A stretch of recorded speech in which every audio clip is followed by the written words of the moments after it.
श्रीराम समर्थ। गोपाल कृष्ण भगवान की जय। भगवान श्रीकृष्णाने अशा प्रकारे या पूतना राक्षसीचा जरी ती त्यांना मारायला आलेली असली तरीसुद्धा भगवंताचा स्पर्श ज्याला होतो तो उद्धरून जातो। आणि म्हणून पूतना राक्षसीन मेली असं न म्हणता पूतना राक्षसिणीचा भगवंताने उद्धार केला असंच आपल्याला म्हणावं लागेल। कारण अहो, मरायच्या वेळेला समोर भगवंत आहे आणि त्याचं दर्शन होत होत मरण येतंय, यापेक्षा भाग्य ते काय। आणि म्हणून या पूतना राक्षसिणीचा अशा प्रकारे भगवंताकडून उद्धार झाला। तिने प्राण सोडताना जो काही मोठा भयंकर आक्रोश केला होता, त्यामुळे आसमंतामधले सगळे डोंगर, पृथ्वी, ग्रह, तारे, सारं अंतरिक्ष डगमगू लागलं। सप्त पाताळे आणि सप्त स्वर्ग दुमदुमून गेले, सगळ्या दिशा दुमदुमून गेल्या। जणू काही आकाशामध्ये हजारो विजा कोसळत आहेत की काय, अशा प्रकारे सगळीकडे महाभयंकर असा हलकल्लोळ माजला। आणि मग ती जेव्हा गतप्राण होऊन खाली पडली, तेव्हा पडता पडता तिच्या शरीराच्या भाराने अनेक झाडे उन्मळून पडली। 6 कोस अंतरामध्ये ही सारी झाडे उन्मळून पडली। पूतना राक्षसिणीचे शरीर अत्यंत भयानक होते। तिच्या तोंडामध्ये नांगराच्या फाळाप्रमाणे तीक्ष्ण आणि भयंकर असे दाढा होत्या, सुळे होते। तिच्या नाकपुड्या जणू काही एखाद्या गुहेप्रमाणे खोल होत्या आणि तिचे 2 स्तन म्हणजे जणू काही 2 महामोठे डोंगरच होते।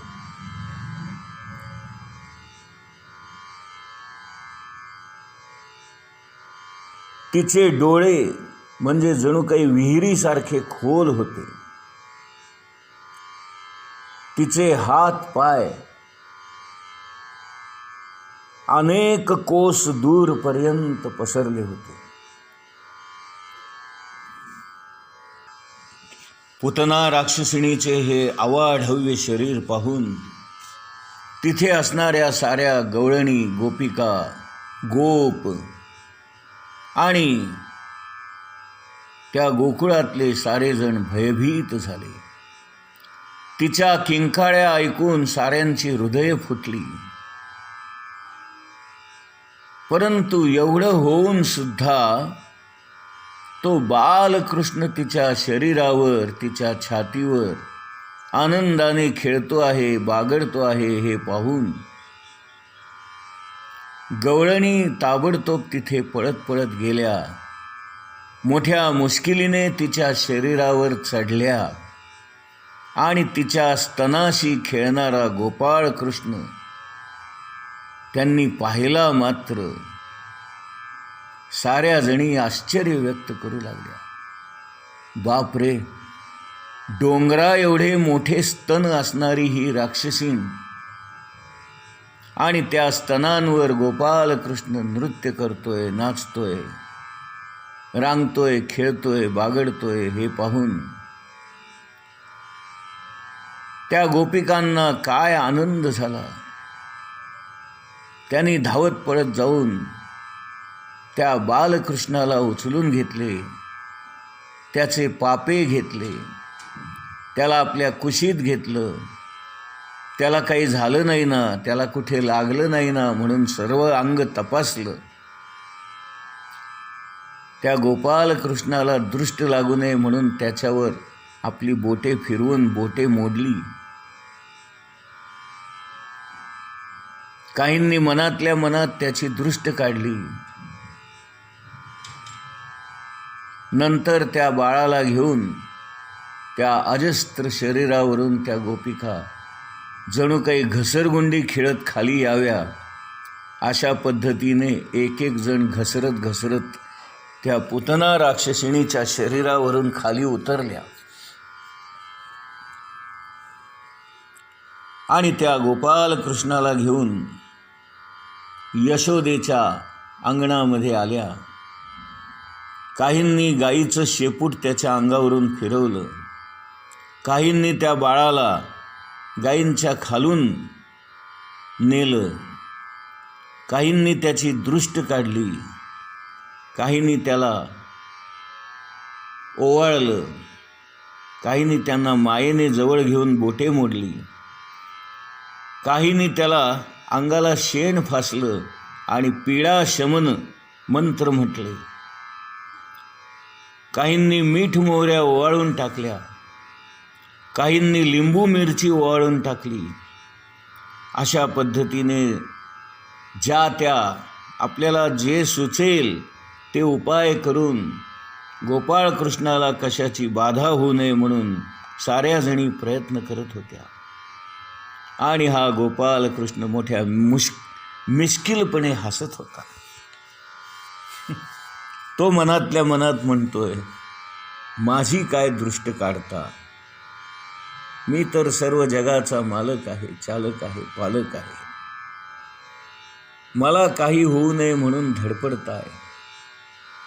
आणि त्या सर्वांचा हा भाव बघून, भगवंताविषयी असणारी कृतज्ञता पाहून, त्या बाळाविषयी असणारं प्रेम पाहून, त्या गोपिकांना या गोपाल कृष्णाचा हा जो लळा लागलेला होता, तो लळा, तो उमाळा पाहून भगवान गोपाल कृष्ण अत्यंत प्रसन्न झाले होते, खुश झाले होते. अत्यंत आनंदाने ते बागडत होते. छोटासा बालकृष्ण अंगणामध्ये दुडुदुडू धावत होता, इकडे तिकडे पळत होता. त्या गोपाल कृष्णाचं किती आणि कसं वर्णन करावं, अशक्य, शक्य नाही. शब्दच थांबतात. गोपिका म्हणू लागल्या, हे अजन्मा भगवान, तुझ्या पायांचे मणिमान गुडघ्यांचे, यज्ञपुरुष मांड्यांचे, अच्युत कमरेचे, हयग्रीव पोटाचे, केशव हृदयाचे, ईश्वर वक्षस्थळाचे, सूर्य कंठाचे, विष्णू हाताचे, उरुक्रम तोंडाचे आणि ईश तुझ्या मस्तकाचे रक्षण करो. हे बालकृष्णा, तुझ्या रक्षणासाठी चक्रधर भगवान तुझ्या मागे पुढे उभे राहोत. गदाधारी असणारा श्रीहरी तुझ्या पाठीशी असो. धनुष्यबाण धारण करणारे मधुसूदन आणि आजन हे दोघे तुझ्या दोन्ही बाजूना असोत. शंखधारी उरुगाय चारी कोपऱ्यांमध्ये असोत. उपेंद्र नारायण तुझ्या वर असोत. गरुड पृथ्वीवर असोत आणि भगवान तुझा सर्व बाजूनी रक्षण करो. ऋषिकेश तुझ्या इंद्रियांचं रक्षण करो. नारायण तुझ्या प्राणांचं रक्षण करो. योगेश्वर तुझ्या मनाचं रक्षण करो. आणि श्वेत द्वीप तुझ्या चित्ताचं रक्षण करो. पृष्णी गर्भ तुझ्या बुद्धीचे रक्षण करो. परमात्मा भगवान तुझ्या अहंकाराचे रक्षण करो. तू खेळत असताना गोविंद तुझे रक्षण करो. आणि तू निद्रा घेत असताना माधव तुझे रक्षण करो. तू दुडूदुडू चालताना वैकुंठ आणि बसल्यावेळी श्रीपती तुझं रक्षण करो. सर्व ग्रहांना भयभीत करणारे यज्ञभोक्ते भगवान, तू भोजन करताना तुझे रक्षण करो. डाकिणी, राक्षसी, भूत, प्रेत, पिशाच, यक्ष, दानव, राक्षस यापासून तुझे रक्षण हो.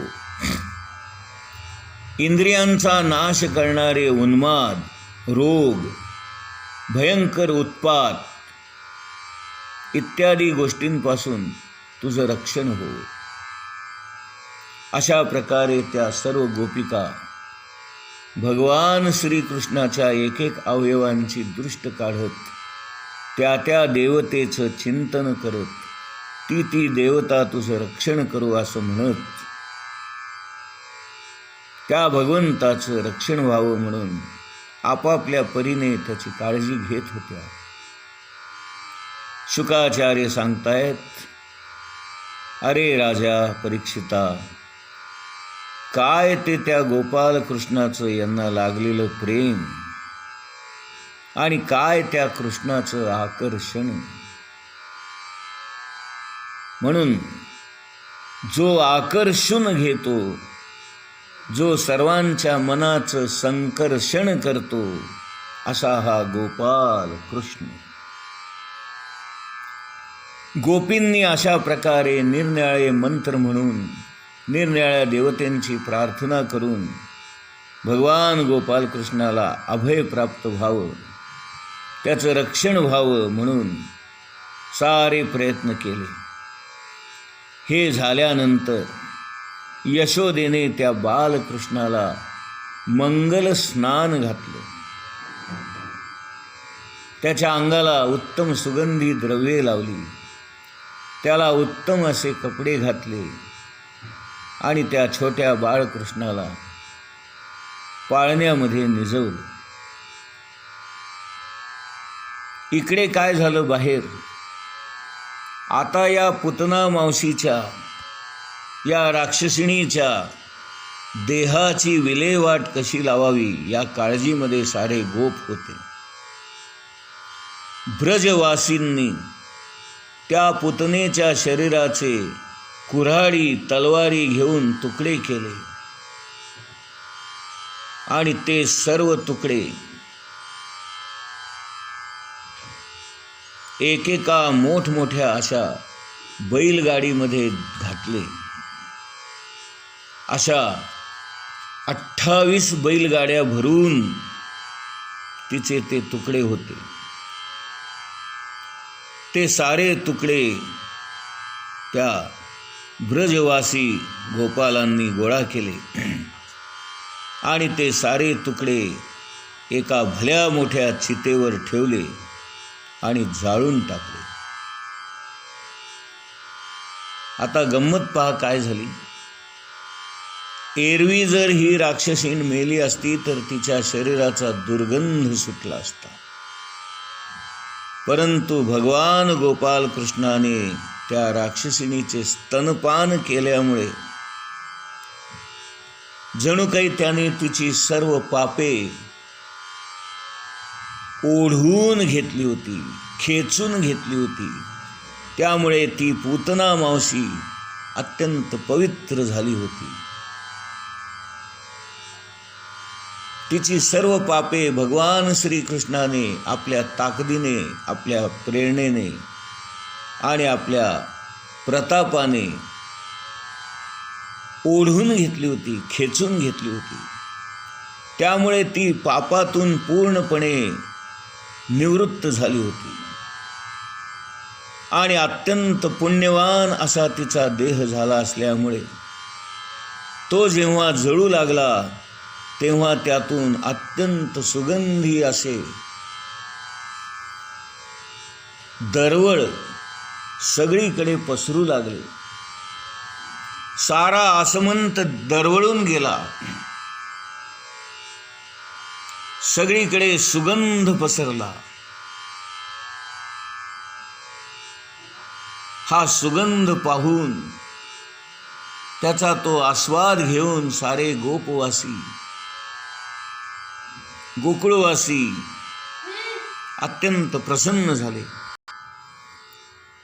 साऱ्यांनाच मोठं आश्चर्य वाटलं. भगवान श्रीकृष्णाचा ज्याला स्पर्श झाला तो राक्षस कसा राहील. सत्संगाचा महिमा आहे हो. ती एकदम पवित्र होऊन गेली आणि तिला सद्गती प्राप्त झाली. ती भगवंताच्या चरणामध्ये विलीन झाली. परमात्मा श्रीकृष्णांना जे अत्यंत श्रद्धेने भक्तिभावाने अत्यंत प्रेमाने ज्या काही वस्तू समर्पित करतात त्यांना काय मिळत असेल तुम्ही विचार करा. जी मारायला आलेली राक्षसीण होती तिचा देखील एवढा उद्धार झाला. जर आपण खऱ्या मनाने आणि भक्तीने भगवंतावर प्रेम केले आणि त्याला सारं काही अर्पण केलं तर आपल्याला सद्गती नाही मिळणार का. जरा विचार करा सर्वांनी. जर पुतना राक्षसिणीचा उद्धार होतो तर आपला का नाही होणार. गोपाल कृष्ण भगवान की जय.